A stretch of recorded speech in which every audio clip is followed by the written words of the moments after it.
Well, what is going to happen this weekend in my imagination so far is that we are going to pay a lot of attention to the subject of joy. And what I imagine that we're going to do is spend a certain amount of time trying to arouse joy and experience joy. But we're also going to spend a certain amount of time talking about joy, because we really need to know what it is. When we know what it is, we understand a little bit of how it works, then this will make it a lot easier for us to understand what we need to do in order to experience more joy. And we're also going to talk about the role that joy plays in meditation and in spiritual practice, because it's very important. It plays a very major role. And because it plays such an important role, it has been examined very closely. And so we're going to share in that examination and see if it helps us to be able to bring more joy into our lives through better understanding. So where we're going to start with is, let's talk a little bit about what is joy. Did anybody here know what joy is? Never heard of it. Oh, I know that we all use the word all the time. And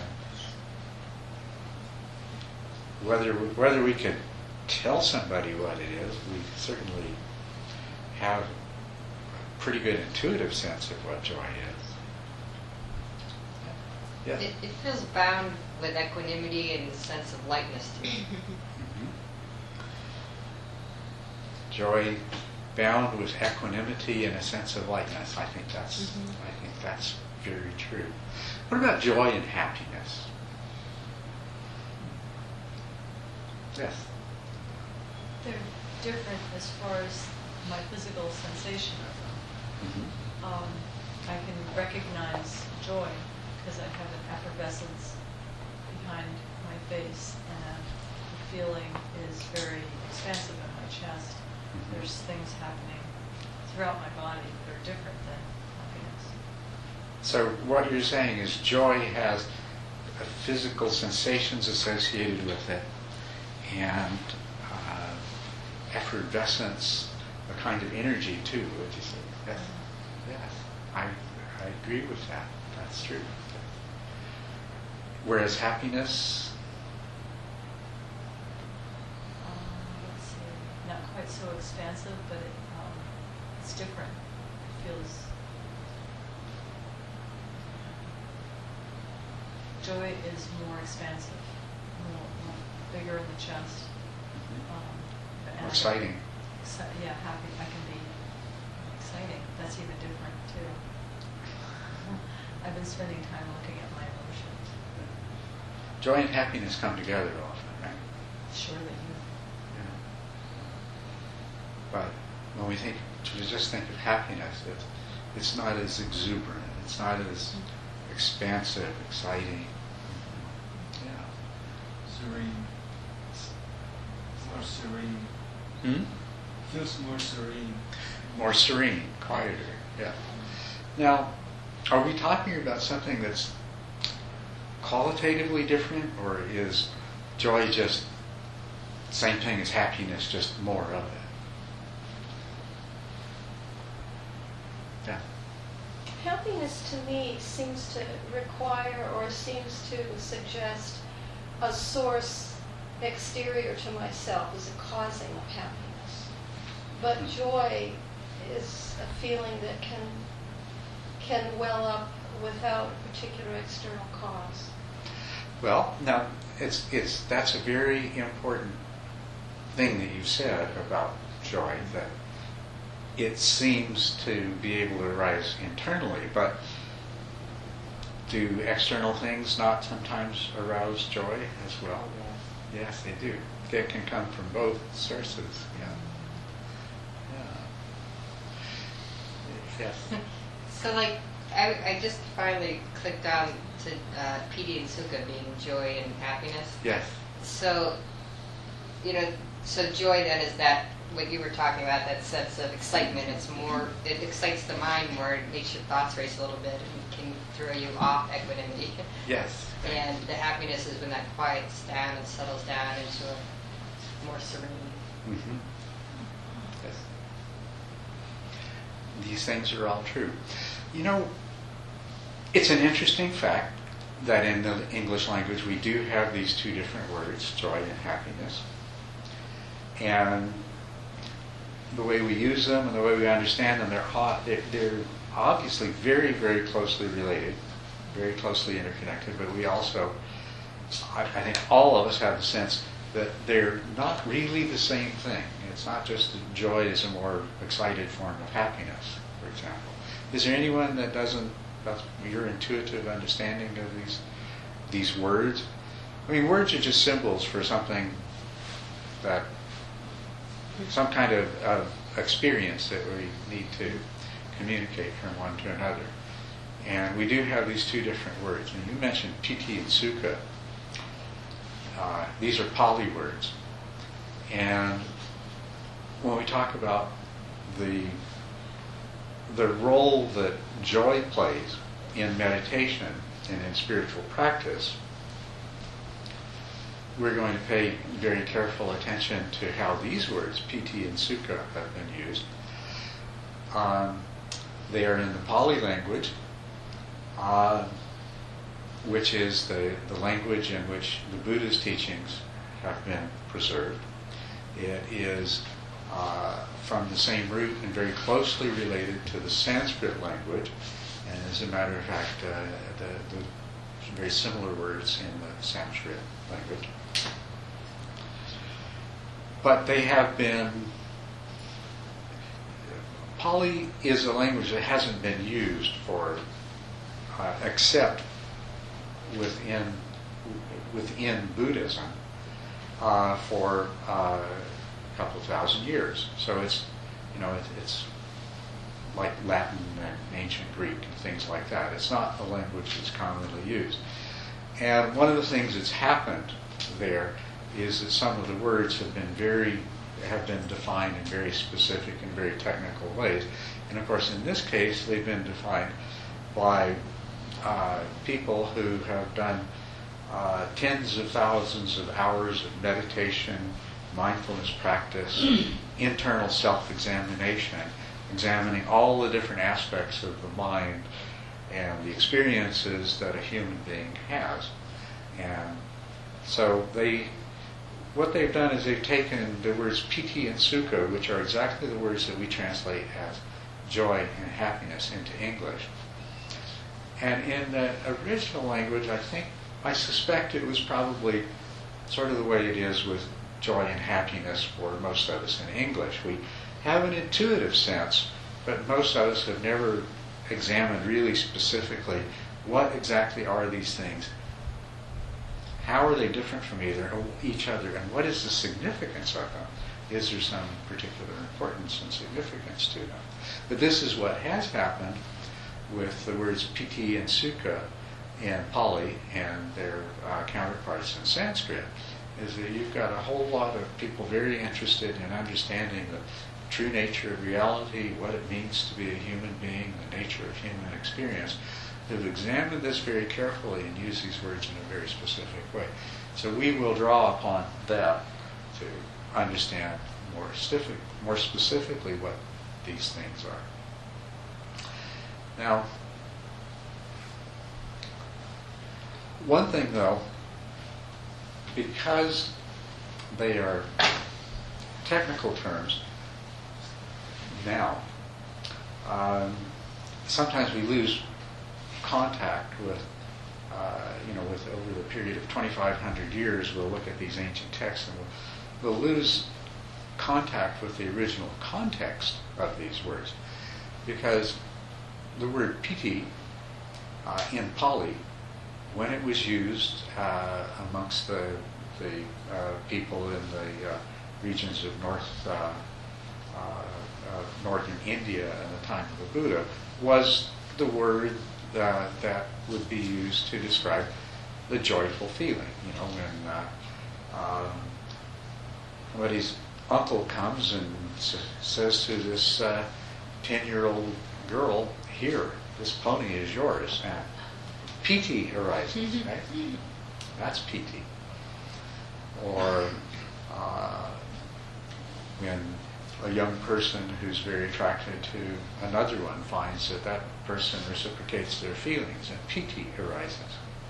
So that was piti the way it was originally used. But the way we'll usually encounter it nowadays is something that occurs amongst advanced meditators.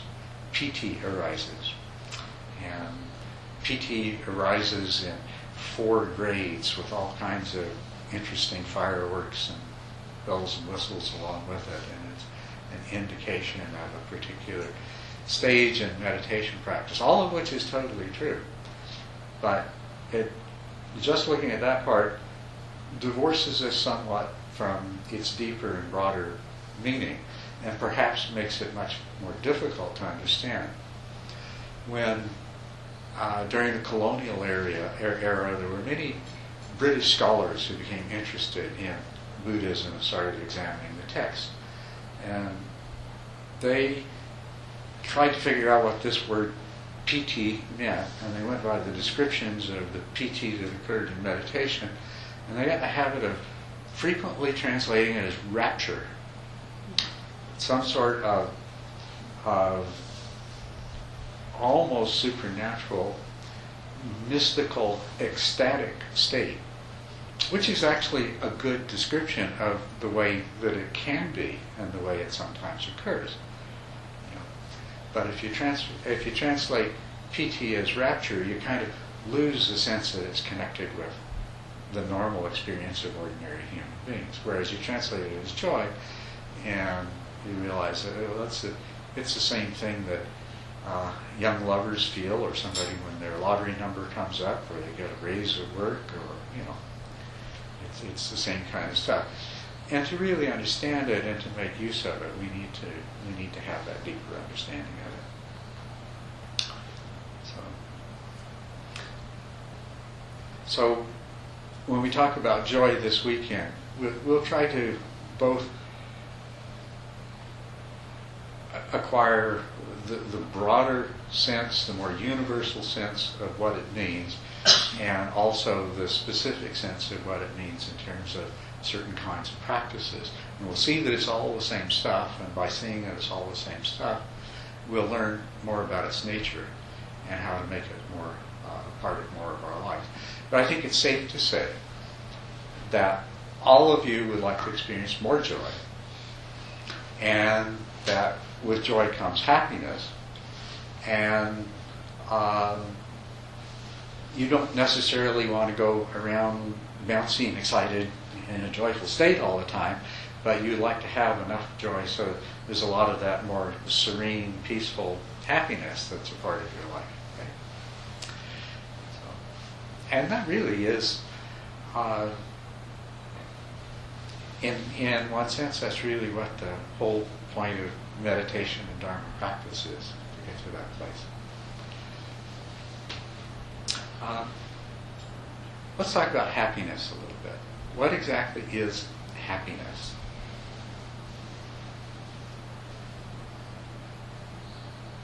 It's a feeling. There are physical feelings, some of which are pleasant, and some of which are unpleasant, and some of which are neutral, right?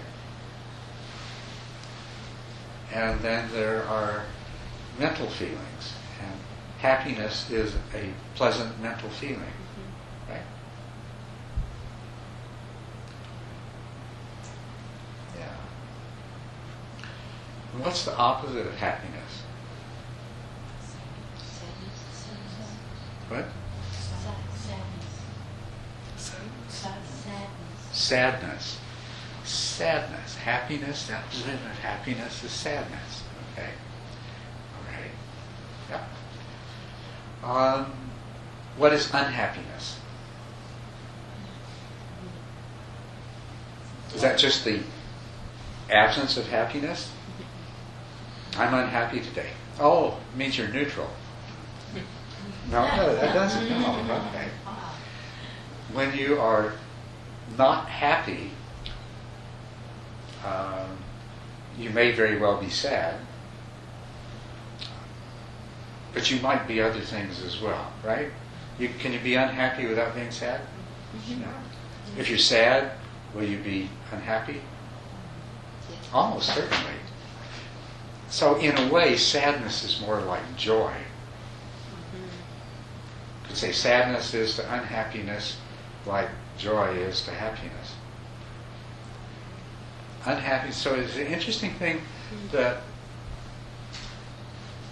happiness is a kind of feeling that its opposite is the absence. Well, as I say, a lot of very brilliant, very inspired, very wise people have examined these things, starting with the Buddha and what.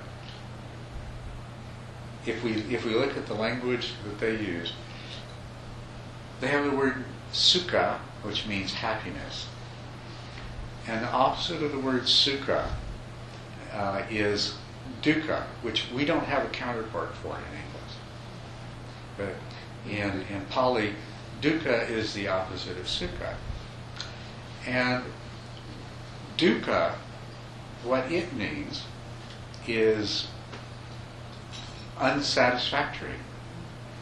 Well, that's hardly that much better than unhappy, is it?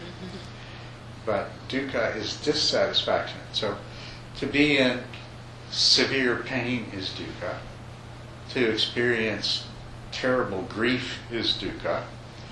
But also to have just a sense of ennui, dissatisfaction, sort of an empty feeling. That's dukkha too.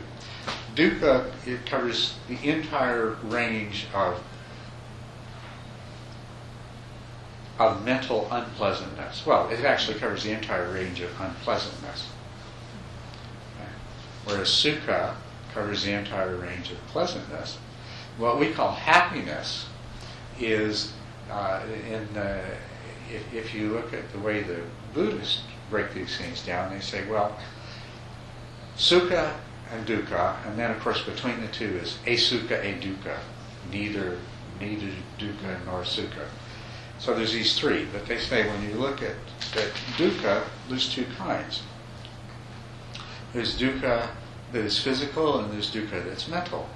And same thing with sukha. There's sukha that's physical and there's sukha that's mental. So what we call happiness would be the mental aspect of sukha. And unhappiness would be the mental aspect of dukkha. And granting that there is a state where there is neither is present, but essentially they are opposites to each other. The happiness and unhappiness are opposites to each other. And one of the very interesting things, one of the very first teachings after the Buddha had his awakening and he went and rejoined a group of forest ascetics that he had been with for several years, one of the very first things he told them, and he said, he announced this as a profound truth that had not been articulated before. It was the truth of dukkha, the pervasiveness of dukkha, and the truth of the cause of dukkha, which was craving. So if we think of this, to be unsatisfied in any way is to want things to be different than the way they are. This is a very simple thing that we'll come back to over and over again. But the cause of all unhappiness, what keeps us from being happy, is that we elect to put ourselves in a state where we want things to be different than the way they are. And when we want things to be different than the way they are, then we will experience dukkha, or unhappiness. And this very simple thing that the Buddha taught is that if you can let go of your craving to have something be different from the way it is, then dukkha will disappear. Dukkha doesn't exist. And that's kind of obvious, isn't it? I mean, when I put it in these terms, isn't it almost too simple for words? Yeah. If I stop wanting things to be different than the way they are, I'll stop being unsatisfied, which means I'll be satisfied. And so the path to happiness is to stop clinging to the ideas of the way things should be instead of the way they are, and that allows happiness to arise. Which sort of implies happiness is kind of the natural, a natural state, right? Well, happiness, sukha, is a feeling. It's a mental feeling. It's a pleasant mental feeling. So let's go back to joy and sadness and examine what they are.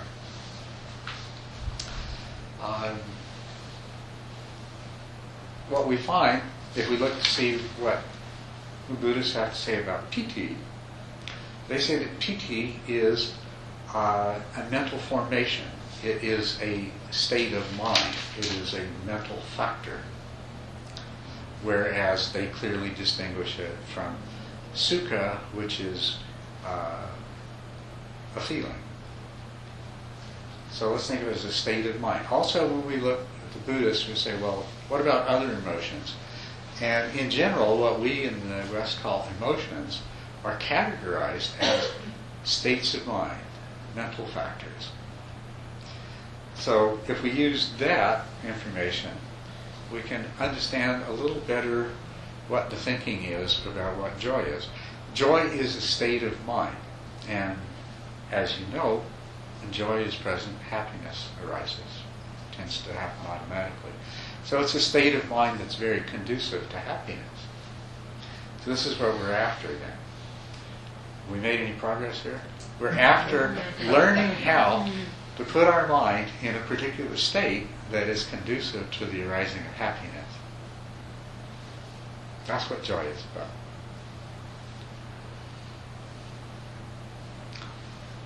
Anybody have any thoughts on what I said so far? Yeah.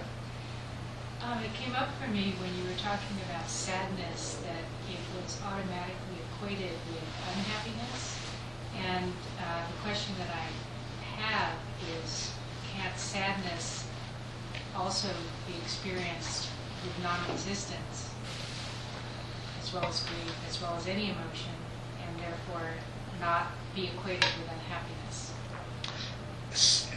And this part, the sadness and non-existence.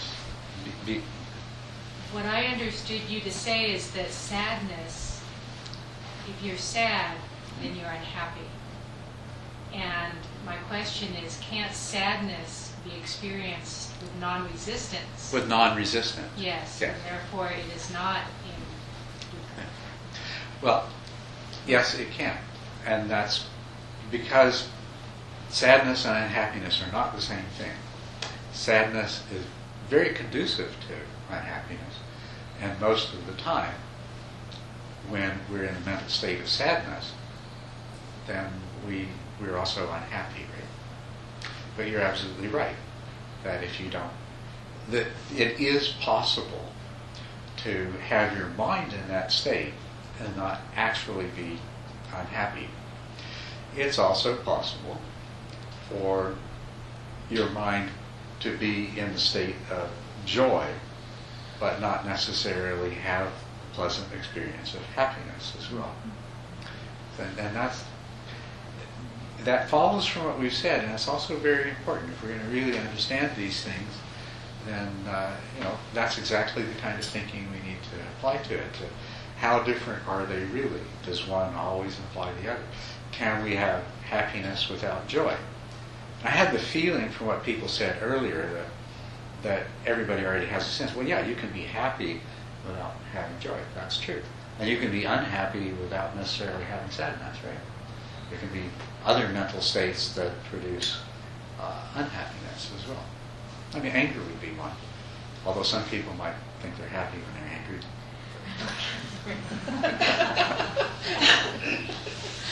How about contentment? Contentment. Now, this is really interesting if we, just looking at the word contentment, to be contented, to be fulfilled, as opposed to being discontented or unfulfilled. It's very similar to saying to be satisfied, which also means to be fulfilled, as opposed to be dissatisfied, to be unfulfilled. So, I think the important point is we have a whole variety of words here, but experientially what we're talking about, contentment, serenity, happiness, satisfaction, all of these, when they are present, there is the pleasant mental feeling. And in that regard, the way the word sukha is used is a little more precise and specific than all of these others. But what's implied in all of them is there is a pleasant mental feeling. Serenity is a pleasant mental feeling. Contentment is a pleasant mental feeling. And if we look at different kinds of pleasant mental feelings, we see that there are a variety of causes, and there can be a variety of different mental states underlying them. There can be a variety of different things present. We experience a kind of happiness when we are in the process of satisfying our greed, our desires, our craving, right? But that's not what we would call contented or serene. It's quite different. And it's also very transient, very fragile. It's intense, but it can't last. It shoots to a peak and then immediately begins to fall away. Because the cause for it begins to disappear. Whereas when we talk about contentment, satisfaction, serenity, we can recognize that there is a quality of pleasantness, especially if it's not dependent upon external factors, if it's not dependent upon the satisfaction of desires and things like that, that in a way is much more profound, not as exciting, but actually much deeper. So there are a lot of different flavors to this, depending on what lies behind the pleasant mental feeling that we have. But what sukha refers to is that essential quality of the pleasant mental feeling. And we can use the English word happiness to mean the same thing. As long as there is that quality of mental pleasantness, there is the happiness. Some people would like to use a word like bliss or things like this, but and you can do that if it works for you. But happiness would be the most commonly used and least complicated, least confusing word to use to universally describe a positive affect that we experience in the mind when there are no unfulfilled desires, there are no aversions that we're in the throes of trying to overcome or escape from, right? When there is that peace of satisfaction and happiness. Okay, so we've got a lot of different things here, but we have a pretty good idea what happiness is now. Happiness is the feeling. Anyone else have anything they want to say? Yes. Sometimes with joy, it seems there's a part of it that you feel like you're abandoning yourself, you're being absorbed into it. Mm-hmm. Yes. That is very true. Very true. So maybe we need to start talking more about joy. we've got happiness nailed down. Joy is a mental state, okay? And there are different degrees of joy, right? So, the mental state of joy, this is how I would describe it. If your mind is in a state of joy, it has to do with, it influences the way the mind functions. Now, are you all aware that in any given moment there are hundreds or thousands more things that you could potentially be aware of than what you actually are? Does everyone recognize that? What you notice visually, tactily, what you hear as compared to what you don't hear, everything else. There's this huge filtering process that takes place, or this selectivity. When the mind's in a state of joy, its natural selectivity is biased in the direction of what is good, beautiful, positive, pleasant,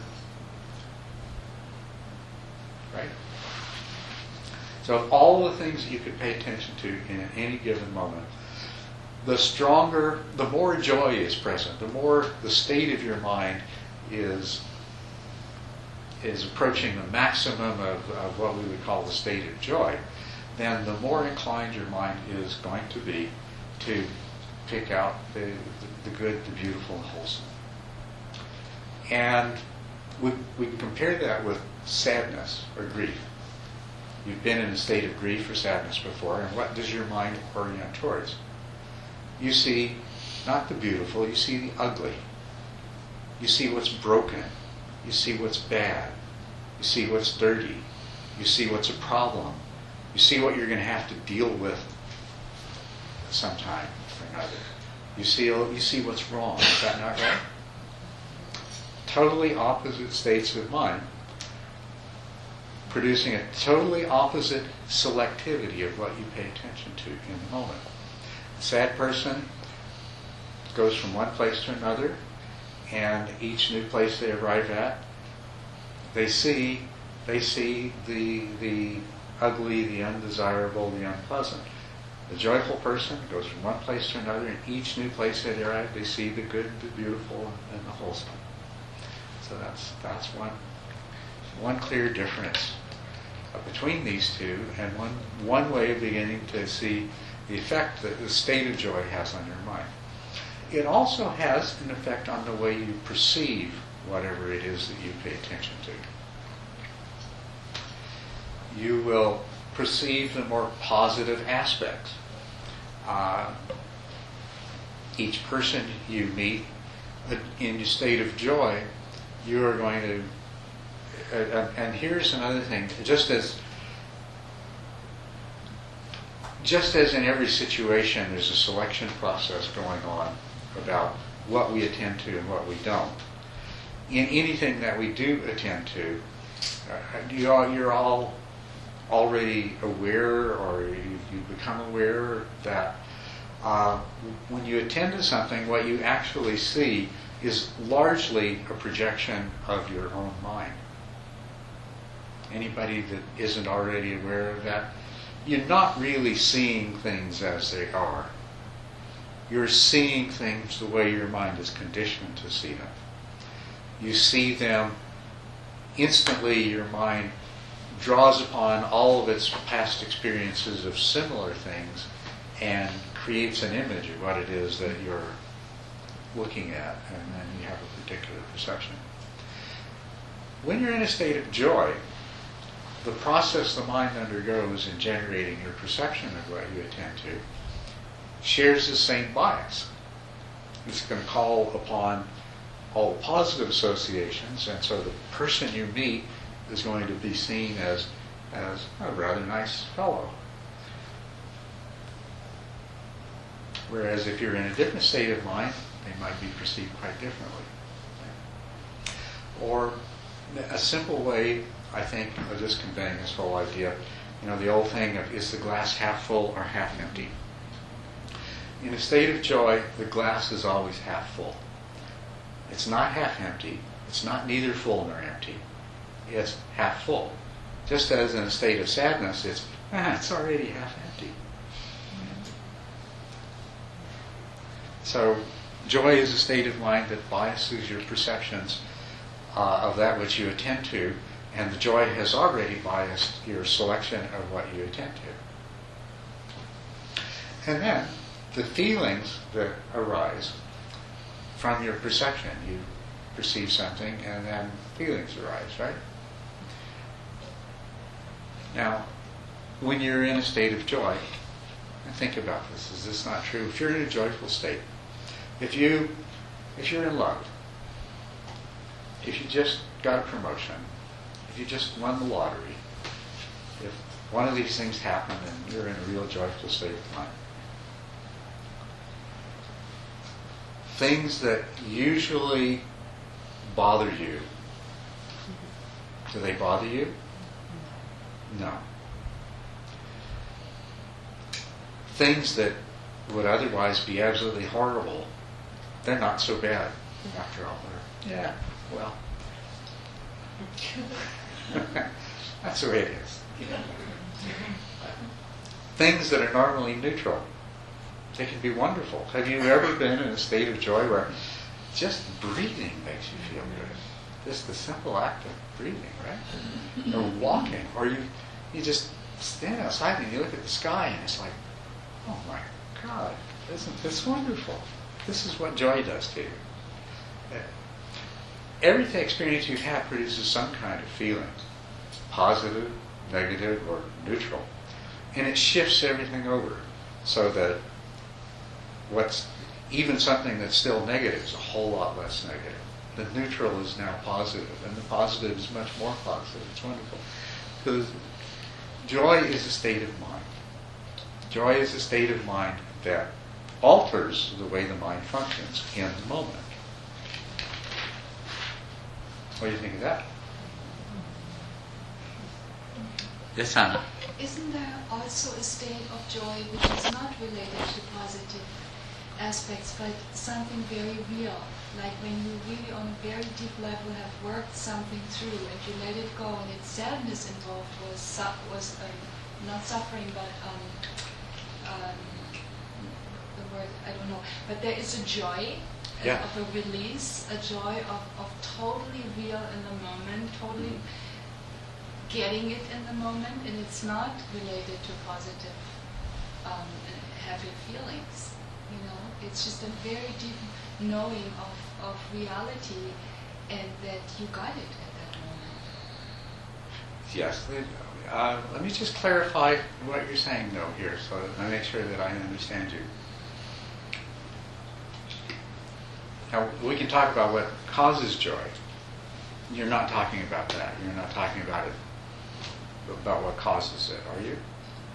Well, I cannot separate right now. When you describe joy as the glass is always half full, you know, like the positive thinking, like the contentments, the happiness we have related. There's also a joy which comes through working through something which is not joyful in itself, but the joy comes because you have done it. And there is this feeling of release and freedom, and that is a deep joy. Well, yes, that is. But it still sounds to me like you're talking about a cause of joy. When you're in the state of joy, though, don't you see things as... Yeah. I'm just talking about the way joy, when you're in the state of joy, the way it makes your mind work. Yeah. But you're absolutely right. There are causes of joy. And this is really important. Because if the only causes of joy were falling in love, winning lotteries, things like that, we'd be wasting our time here, right? We should be out betting on the Powerball or something. Yeah, there are many different causes of joy, but I was just... And also I should point out too that I'm talking about the effect that the state of joy has on the way that the mind functions. But I don't want to give the impression that, that it's some Pollyanna-ish, unrealistic, distorted view. Because whether you're seeing the beautiful or the ugly, they're both there, right? It's just which you happen to be paying attention to. And you could potentially pay attention to both. And there's nothing wrong with that. And likewise with your perceptions and likewise with your feelings. These are, I'm not talking about something that's a distortion or something that varies in any way from the intrinsic way things really are. You're not seeing things any less as they truly are. You're just, you're always seeing them through some kind of lens. There's always some kind of selectivity or bias in it. So, yes.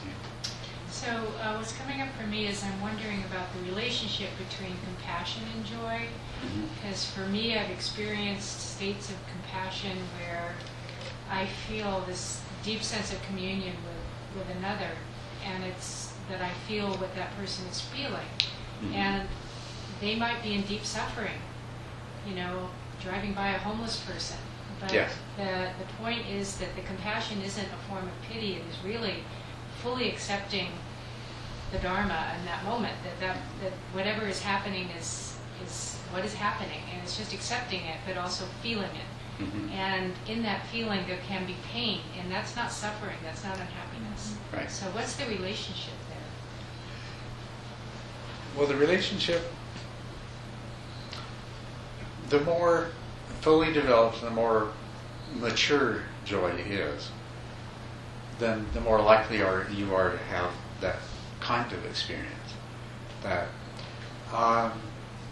you see a homeless person, you experience compassion, but you also recognize that, how to say this without it sounding like something I don't mean it to be, but you realize that it's perfect the way it is. It truly is. And so the happiness that you're experiencing, which is a product of a mature state of joy in the mind, it comes from that deep, profound realization. I'll point out something to you that I'm going to really do my best this weekend not to get into dicky little technical things and stuff like that. But it's something called the Abhidhamma. PT, which is the joy we're talking about, is defined as one of the mental factors that is always present. It may be minuscule in its impact in any given moment, but it's a universally present mental factor. So it's just a hint to the fact that joy is not about taking you away from truth or reality or anything like that. It is taking you in the direction of what really is. Yes, Pam. Well, this thought arose in me as a result of the question you asked, because there is such a sense of serenity. It's hard to put a word on it, but a real warm feeling that arises within oneself when you really feel connected with somebody or somebodies, that you really, really get on a very deep level how connected we are. Yes. And that in itself can bring such a sense of that feeling of unity, of oneness. And it's not just words, it's not pie in the sky, that's what really one can feel. So if you're going by a homeless person, you really feel the oneness with that person. Yeah. Or anybody. Yes, that's right. Yeah. But what about when you're with a friend having a cup of tea and you really feel connected to them? That's a joyful experience, right? Creates a lot of happiness. And when you're doing something that you're good at doing and you're totally focused on it and it's going really well. How does that make you feel? I picture looking at you. For those of you that don't know Pam, she's a wonderful potter. I picture the wheel is spinning and she's totally just creating, absorbed in what she's doing, is letting it flow through her. And is that not a state of joy? Yeah, Yeah. yeah. That muse. Yeah. So the roots of joy are in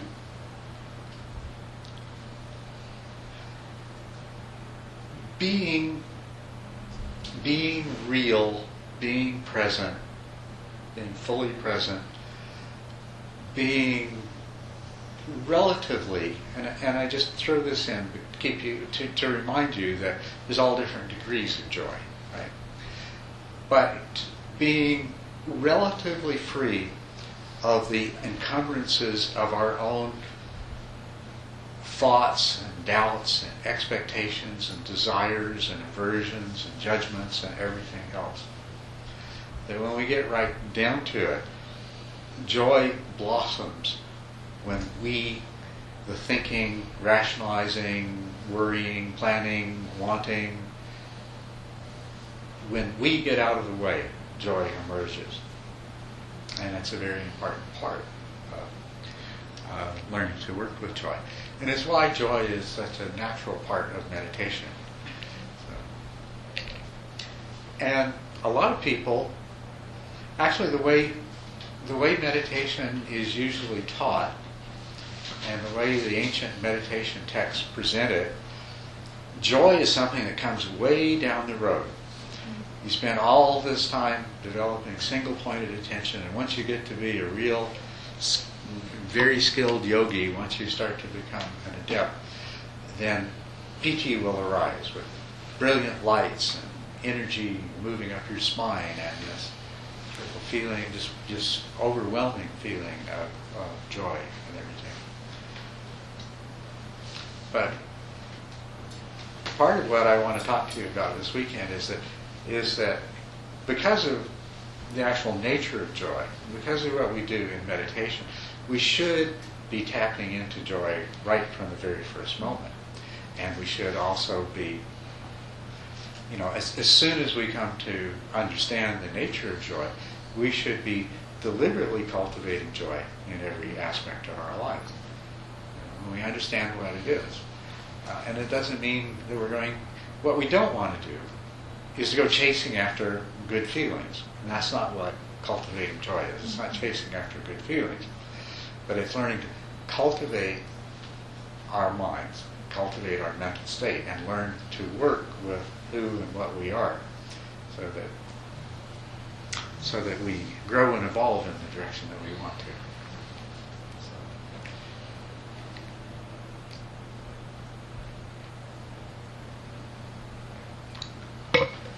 Anyone else have anything they'd like to say or contribute at this point?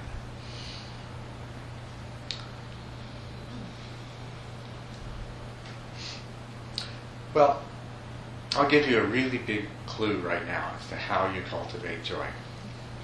If you understand that joy is a state of mind, and that joy is a state of mind that affects what you attend to, how you perceive it, and the feelings that arise, then you can cultivate joy by emulating that state of mind.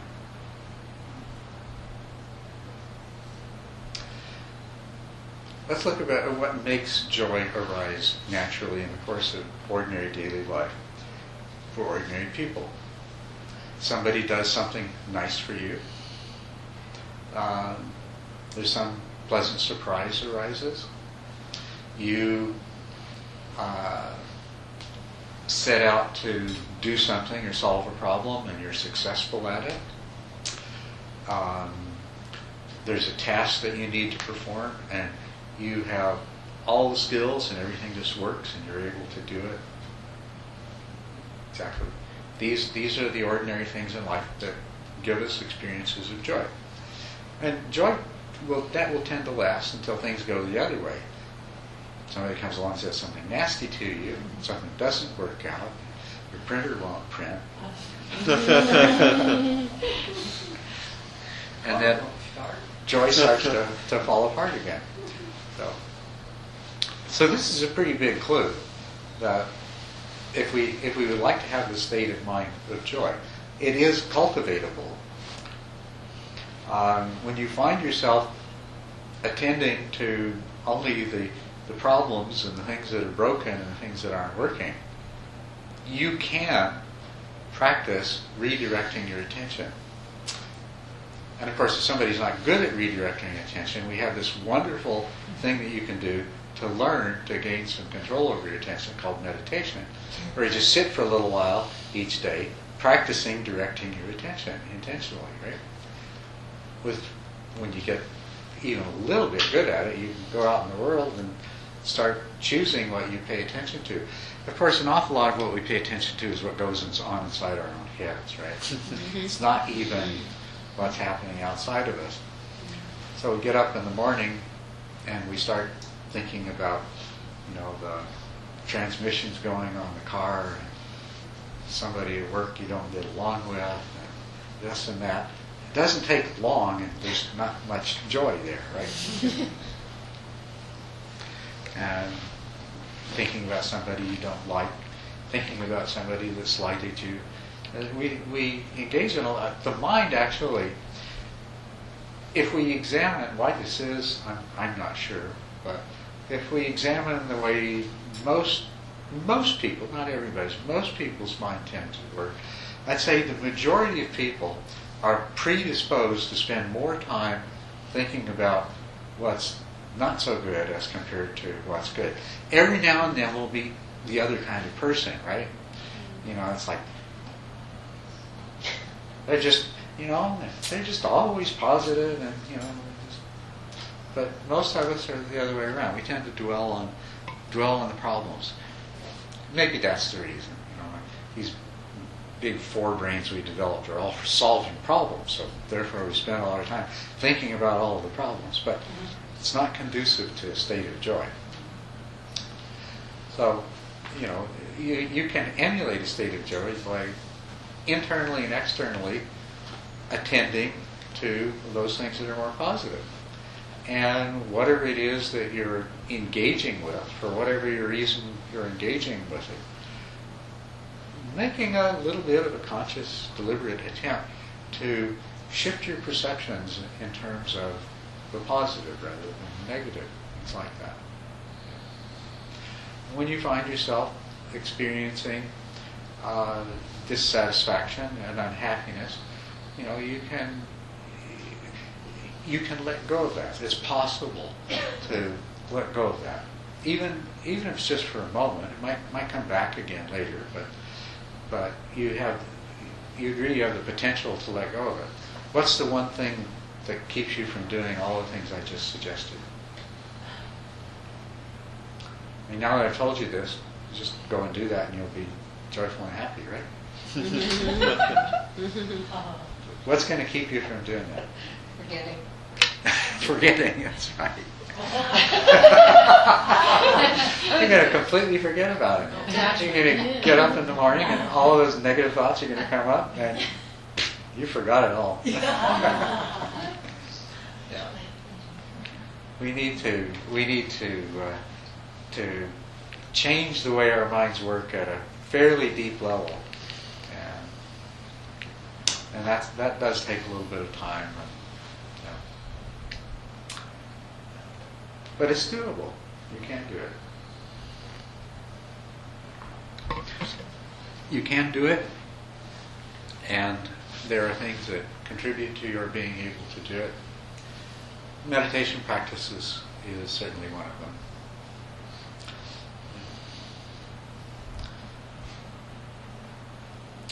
So, we know what joy is now?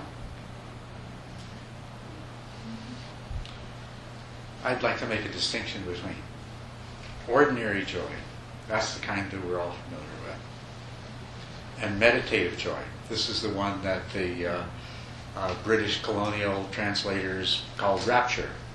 You know, it's the one that you wonder, you read in the meditation books, am I ever going to get to experience that one? I call that meditative joy because it arises in meditation, as a part of meditation. And it also is usually when it happens, much more intense. And it includes a whole lot of other, it includes a lot of excitement. But that is part of the nature of joy, is it tends to be exciting. It's energizing. Ordinary joy is, and so is meditative joy. If you did see a 10-year-old girl whose uncle just gave her a pony, what would she do? Jumping up and down, chills going up and down her hair standing on the end. It's excited. And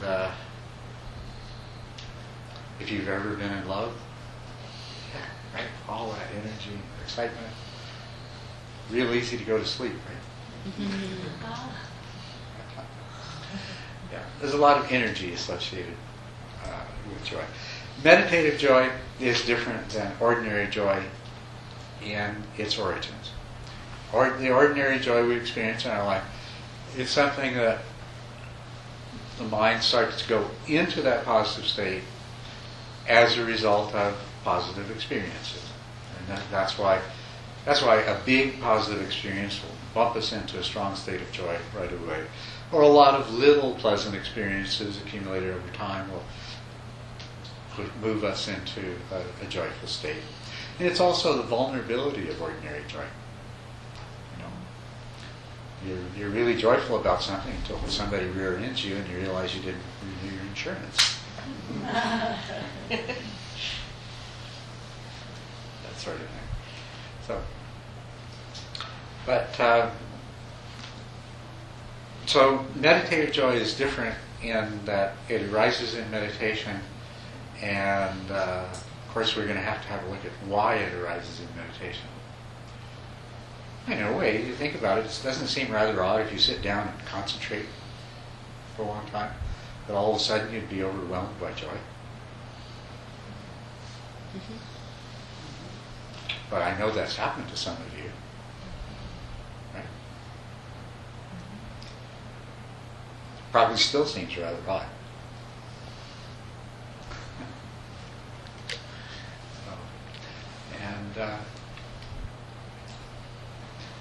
It seemed odd to me for a long time, and I tried to figure out exactly what it is, why it is that you reach a particular stage in your meditation skill, and all this joy comes up. And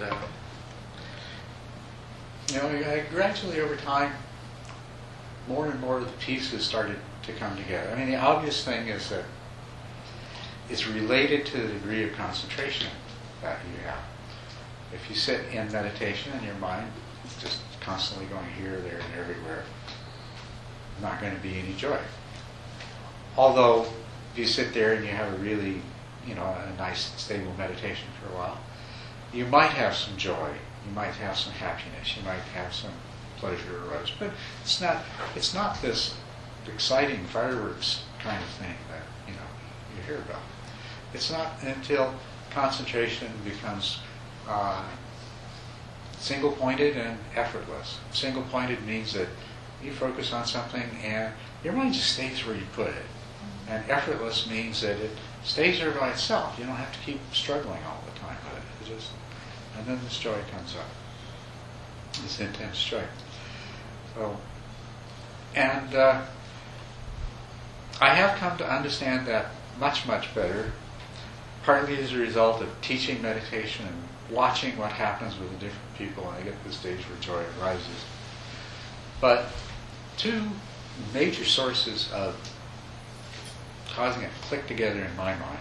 One was the work of a psychologist by the name of Csikszentmihalyi. Anybody heard of him? Yeah. It's flow. Mm-hmm. Studied flow.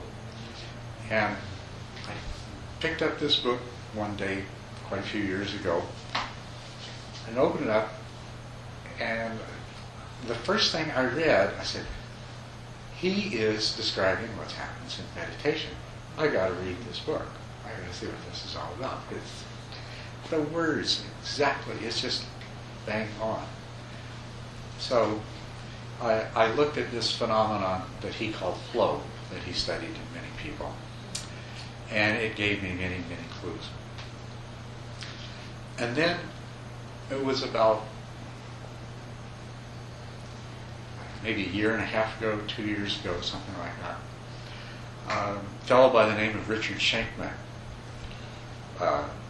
wrote a book called The Experience of Samadhi. And he spent a lot of time talking to different meditation teachers and trying to figure out the significance of some of the different terms that were used in describing both mindfulness meditation and concentration meditation.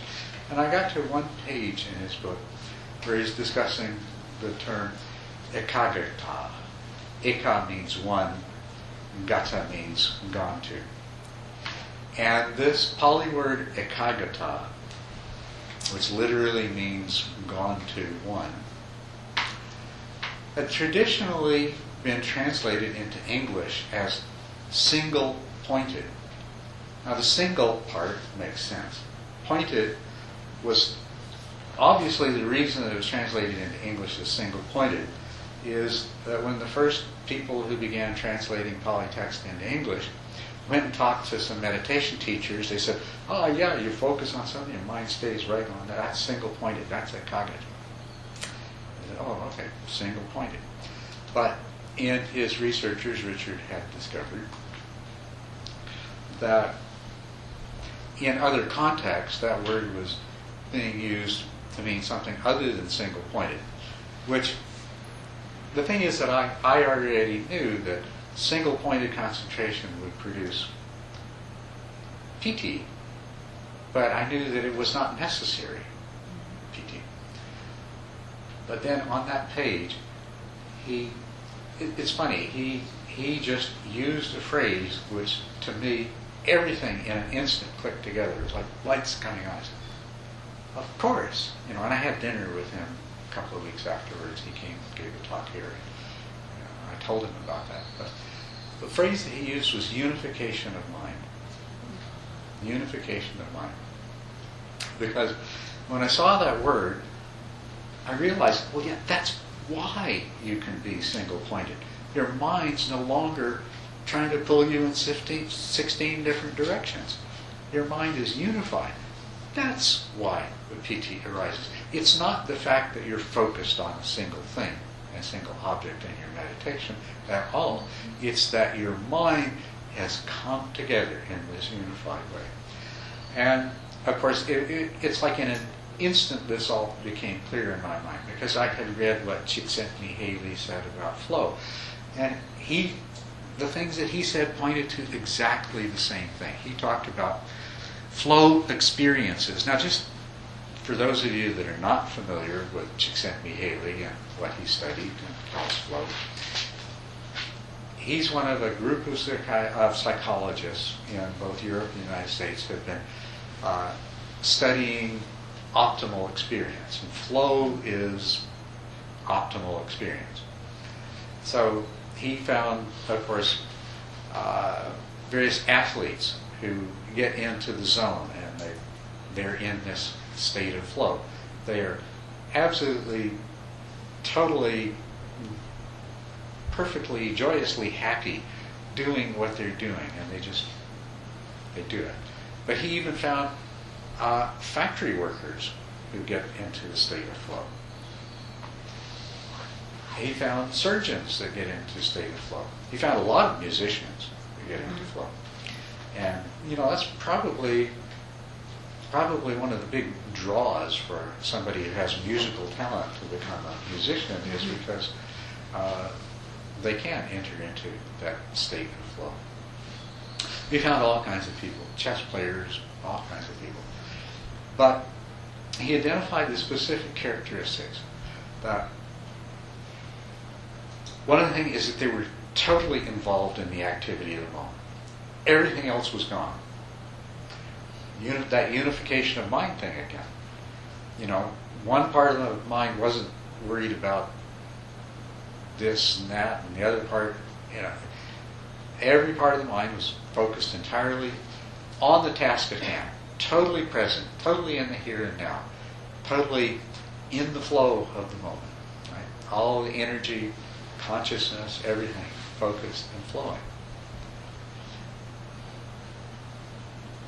And some of the other things that are very important is that for an activity to produce flow, the challenge of what the person is doing and their ability must be perfectly in balance. In other words, they need to be right at the edge of not being able to succeed, but succeeding. If it's too easy, it doesn't produce flow. And if it's too difficult, it doesn't produce flow. But he also found that it's an internal process that decides what success is. So you could do something, and if you're always focused on how good you think you should be able to do it, rather than how good you're able to do it, you won't be in flow. But, and the activity has to give you immediate feedback.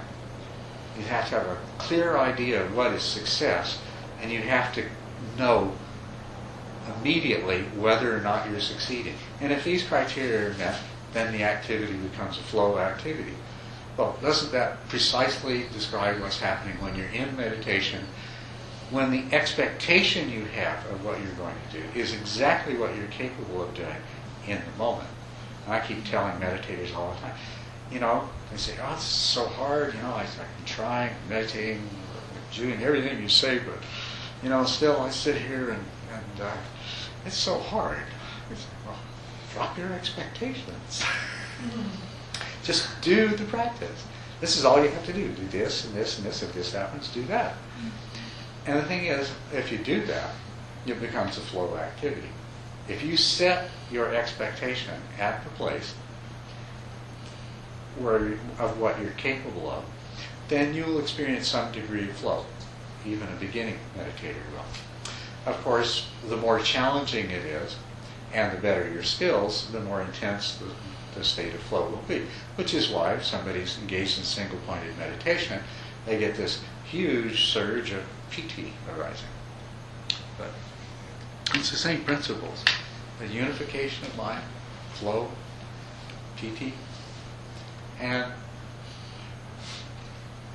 that's the secrets that I came here to try to share with you. And over this weekend, mainly what I really hope that we can do is practice together, discovering how to actually do this. And in two arenas. One is when you're sitting in meditation, and the other is when you get up from the cushioning. To try to make your whole life become more joyful. And as it becomes more joyful, of course, you'll experience more happiness. When you sit down to meditate, you'll bring more joy to the cushion. And that will improve your concentration and your mindfulness really quickly. I promise you, it will. And so, of course, the more your concentration and your mindfulness improves on the cushion, the easier it's going to be for you when you get off the cushion to go out and practice this in the world and start experiencing more of the same thing there. So it should just kind of snowball. That's what I'm hoping for anyway, is that we can explore that and help you get to the place of making that happen. So. All right, I've talked enough. You tell me something.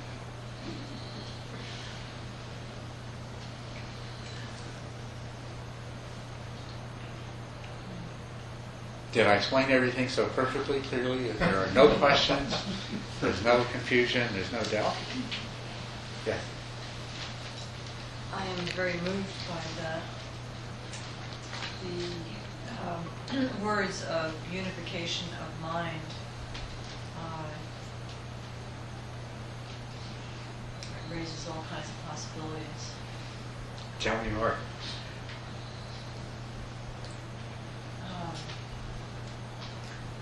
Most of my meditation training has been from Shinsen. Mm-hmm. Yeah, and so I have an experience of what unification is from his techniques. And I found those techniques to be easily mastered, and that unification is what happens when the samadhi arises. Mm-hmm. It's easy. It's easy. When you said that, I was, wow, this is. But I also got that there's something, when you said that, I realized that there are perhaps more layers Mm-hmm. and deepening of that is possible, which I'm really excited about, because I was at the place of, okay, now what? Mm-hmm. Yeah. I've been kind of in okay, now what, for about 2 years, and now I just got what. Oh, wonderful. Yeah. Deeper layers, yeah. Yeah. I like to describe the mind as being this huge collection of processes. And this tiny little subset of them that are conscious. And of course that's what we have to work with that. But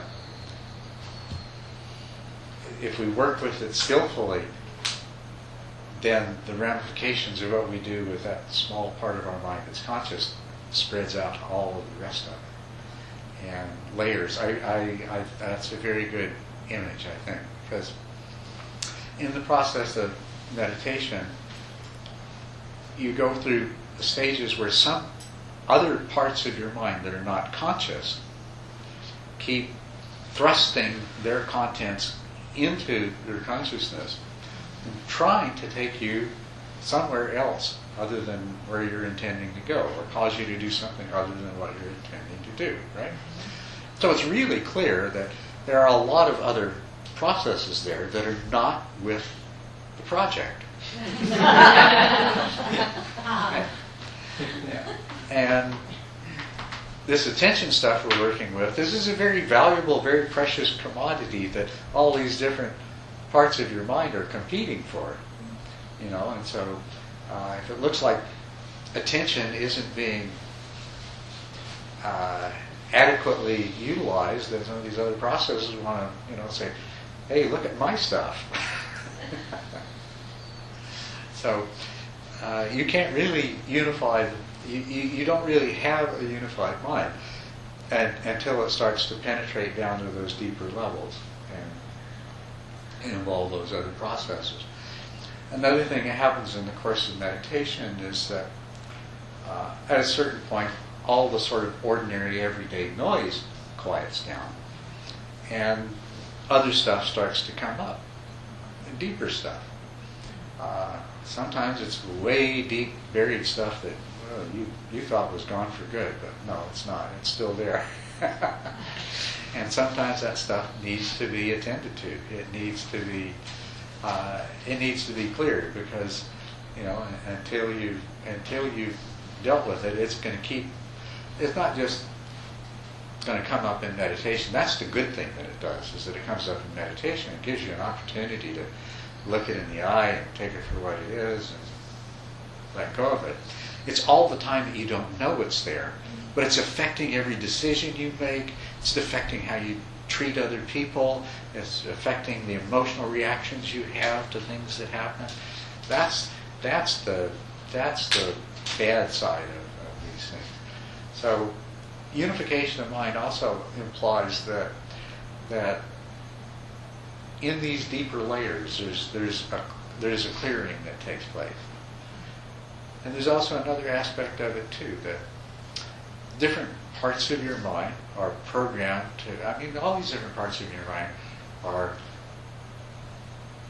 they have a job, so to speak, in terms of what's best for this self. And they're not always, the goals and objectives they're working with aren't always the best ones. Some of them are really outdated, which might have been appropriate when you were in kindergarten, but not anymore.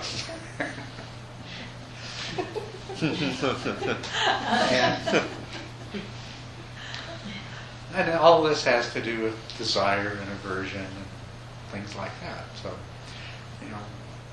for your mind to get unified, all these different parts have to start achieving some degree of harmony, coherence, synchrony, and a clear and more common sort of set of values and goals and objectives for what you are going to be as you go through your life.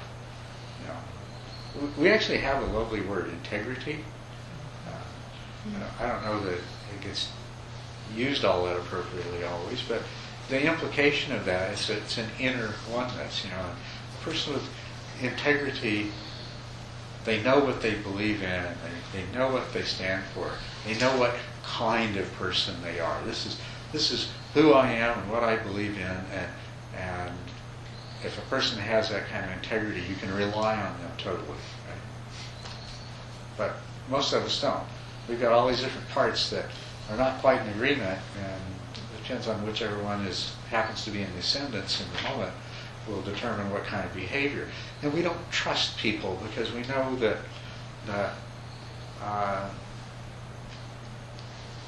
their reactions to certain circumstances and their decisions can be influenced by any of these different factors that are operating within them. And as we get to know them, we become aware of the absence of integrity that there is in people. Of course, we get to know somebody well enough, we adapt to it, and we accept that. But what we'd really like to do is achieve that in ourselves. That's an aspect of unification of life. Yes? One of the ways I describe this to myself when I'm feeling a little bit of a positive type of feeling is it feels like I'm coming home to my true home, inside myself. So in that integrity, that starts to feel like that a little bit. Yes. Yes. It just feels righter and righter, and it's there, it's in there. Mm-hmm. I just need to open more to it. Yeah.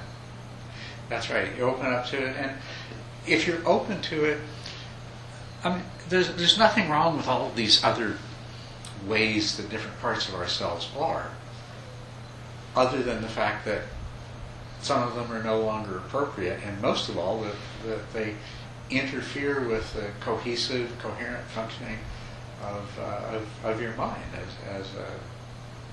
They don't allow you to have that sense of wholeness, being at home, being at one.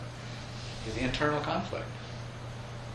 How can you feel whole when you've got internal conflict? And you don't have inner peace when you've got internal conflict.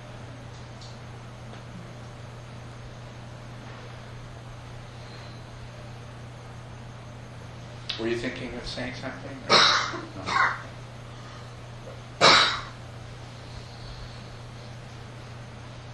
Okay, well, just anything anybody else wants to say? Yes. How would you compare rapture and meditative joy? Well, I'm using the term meditative joy specifically to refer to what is usually translated as rapture in some of the older texts. Exactly the same thing. Maybe depending on the level of joy that you achieve, isn't the glass full? Isn't the glass full rather than just half full? Well, if you're talking about the inner cup of joy becomes completely full. I was using the half full glass as an example of how you would regard the things that you encounter in the world. But yes. I like that, what he said, because I see joy as overflowing. The cup is overflowing. Yes, and that's where we would like to be, isn't it? But joy comes in lesser measures than that. When you had that insight when you were reading the book, did you experience joy? Would Yes. you describe that as joy? Yes. As a matter of fact, it's one of those things that consistently produces joy, or those epiphanies that we have when there's something that we've been concerned with for a long time, and then the pieces all come together. It just, it fills us with joy. That's the same thing that happens in meditation too. When we have insights in meditation, we'll have a sudden surge of joy. It will, wow, and it will be exciting, and it's so exciting that it sometimes interrupts our meditation. Yes. Well, I was thinking about why a lot of us are not joyful. I mean, if our natural state is to be joyful. But, our whole education sort of directs us in the direction of being critical and negative. I mean, Yeah. It's sort of like the whole no brain, no pain type of thing where, if you don't know what's going on, things are fine and you're happy. But if you know what's going on, Yes. that's our whole education, to be discerning, and it ends up being so much, there are things around that aren't very joyful, and so what's my point? Just that I don't think we should feel guilty about not feeling joyful, which I sometimes do feel, which just makes me feel worse. Yeah. Oh, yeah. Yeah. Right. Don't feel guilty about not feeling joyful. And actually, one of the things that Csikszentmihalyi and some of the other positive psychologists and some anthropologists have looked at is cultural effect. And not every culture is as conducive to joy as others. And as in general, most cultures tend to limit joy.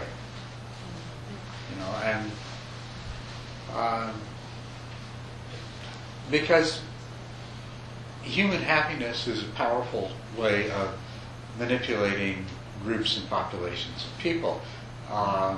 It can be done deliberately, but it seems that in cultural development it happens not so much intentionally and deliberately as just it's the way the power structures evolve. And if people had too much access to joy and happiness, it'd be a whole lot more difficult to get them to do what other people want them to do. But really what I want to point out to you is that not everyone has the same sort of natural set points for happiness. And I don't know if that really conveys it adequately. One person can be truly happy, but look and act very different than another person when they're truly happy. It is very much a subjective thing. Some people are more or less readily disposed to experience joy. I talked earlier to some people that naturally tend to see the positive side of everything. And I don't know if it's genetic or how they grew up or a combination, probably a combination. But for those people, the joy comes more easily. Other people, coming from a very difficult background, joy may not come as easily for them. So there are a lot of individual variations. What's important is not how much joy you have compared to anybody else, but whether or not you have the joy that you need to give you the sense of fulfillment, the happiness. In other words, your mind works in the way that is most that creates the greatest sense of fulfillment for you. It's really not something to compare with other people. But it is something to realize that depending on your background and your makeup, both these things may not come necessarily as easily as they do to somebody else. And when they do come, they may not manifest in the same way. Some people, it takes absolutely nothing and they're jumping up and down, excited. And other people, doesn't matter, the greatest thing in the world happens to them and they just smile and say, yeah. So, I don't know which of you was... I was wondering, I do work with kids. Yeah. I was wondering that link between play and joy. The link of play. The link between play and joy. Play is learning activity, and children learn a lot of different things when they play. One of the things that they can learn, though, is joy. I mean, joy, the flow state is really a kind of joy that's not dependent upon, getting good things. It's something you generate internally. And one of the things that play can do is teach a person how to create the flow state for themselves. It doesn't work the same. Some kids, when they play, have to win. And the only thing that makes them happy is winning. Right? And so play itself is not going to be a joy-inducing activity. Winning is the only joy-inducing activity. Other kids, though, they internalize the process and they find that balance between the challenge and their ability, and so playing becomes a joyful activity. Now, over time, they'll develop a lot of skill at the game because of that, because they enjoy it so much, right? But there's a very different orientation there. So children learn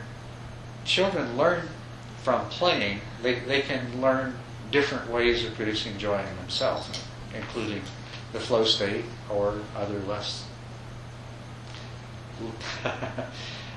less independent ways of producing joy. But most games have evolved in such a way that they have a high potential for producing joy. And that's why we go back to them and keep playing them, or that's why they attract new players continuously and continue to exist, is because they have evolved in such a way that they're conducive to creating joy.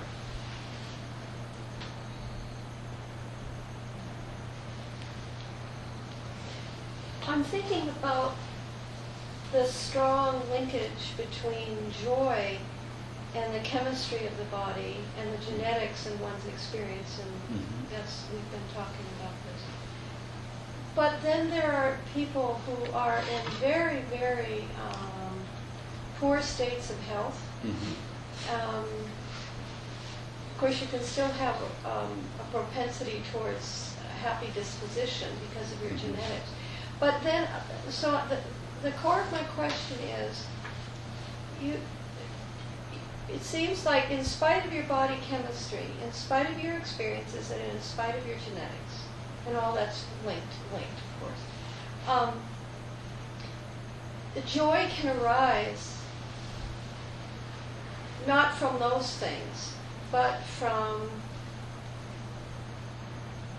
the eliciting of joy from within in meditation experience. So it doesn't have to be linked to those other things. That's correct, isn't it? I would think that would be true. Yeah. That joy could arise purely, that kind of transcendent quality. And that's what's important. Not just about joy, but we are not fixed entities. And we are our reality is created by our minds, and the core part of our reality is the self that we think we are. Everything about that is subject to we can determine what directions it goes. So all these other things, biochemistry of your brain, your physical body, your past history, your genetics, everything, these all play a role, but there are really no limits, and that's the wonderful thing about it. Enlightenment is possible, awakening is possible for anyone. And what is awakening? It's coming to that place where there is no more suffering, that you have changed the way your mind works so that you're no longer subject to suffering in the same way. And if that weren't true, then, then many people would have no chance. But I think everybody has the chance. We are what we are, and what we are is perfect, but we have unlimited potential. And so we begin by accepting what we are, thirdly. And then we continue by accepting our unlimited potential and seeing what can come of that, what can develop out of that.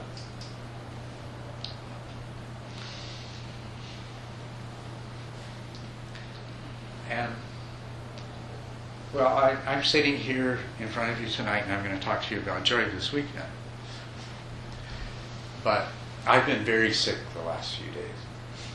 I have, as a lot of you know, I have chronic neurological Lyme disease, and sometimes I have some bad spells. And so over the last few days, I've been in a lot of physical pain, a lot of fatigue, the thought of rousing myself up to come teach, it was, how can I do that? But what I've done is I've made it into a flow experience. All of you wonderful people came here, and I came here too. And I knew that my body and my mind at some point would start to get past these things. And, whatever pain there is in my body, there's also pleasure too. So I can look at that. I can look at one, or I can look at the other. So I can, I've been, in a way, this is remarkably wonderful. It's like a gift. So here I am. I set myself up to give a weekend teaching on joy. And so for 4 days in advance, I find myself in a state where, it's like I have to make this work myself, so, or I can't do this. I can't come there. I can't talk to you about this. So all of the things I am going to talk to you about, and I've talked to you about, is what I've been doing with myself for the last couple of days, getting ready to come here. And not because I thought it was a good idea, but because the universe thought I should do it.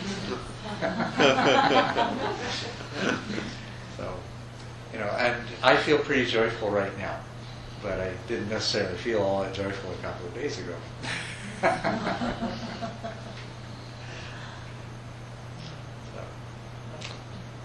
But like I say, I'm looking forward to this. I'm looking forward to what we can do with this. And so tomorrow morning I'll give you a handout of some notes, which is sort of supplements the things that I talked about here tonight. Maybe some of the other things that I'll talk about this weekend. It's all on the informational side of it. It's a more detailed description of what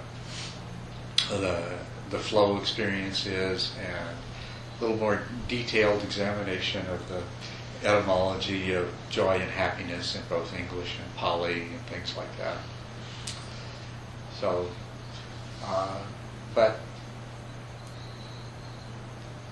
what I want is we'll do a fair bit of experiential stuff. Not that I'm not saying that you're going to all leave Sunday as ecstatically joyful beings, although I'd love it if you were. But and maybe it will happen. Well, what I want to do is let's work together, share our experiences, and see if we can apply an understanding of what joy is and how it works in such a way that we can tap into that more easily, and we can make it a part of, much more a part of our experience than it normally would be. And I believe, is everybody here a meditator? Is anybody here that's not a meditator? You're not? Or you are? Okay, good. Well, we'll work on getting you to be a meditator too. Great. So, my objective isn't really to help you, just to help you find out ways to have more joy in your life. What I want to do is to show you how you can use this understanding to improve and I hope accelerate the development of your meditation practice. Because the unification of mind that I talked about, so much of the early part of your practice is just about bringing about that unification. And as I said, in this sort of traditional sequence, the unification comes and then the joy comes out of that. But I'm finding that it can work the other way, that the more joy that you can develop, both in and out of your meditation, the more quickly the unification of mind will come about, and the more quickly you can reap the benefits of an advanced meditation practice. So that's the deeper agenda, is to see if we can't turn joy into a powerful driver for developing a more effective meditation practice and bringing you the rewards of both a more joyful life and a better meditation practice. That's what I'm hoping for. So what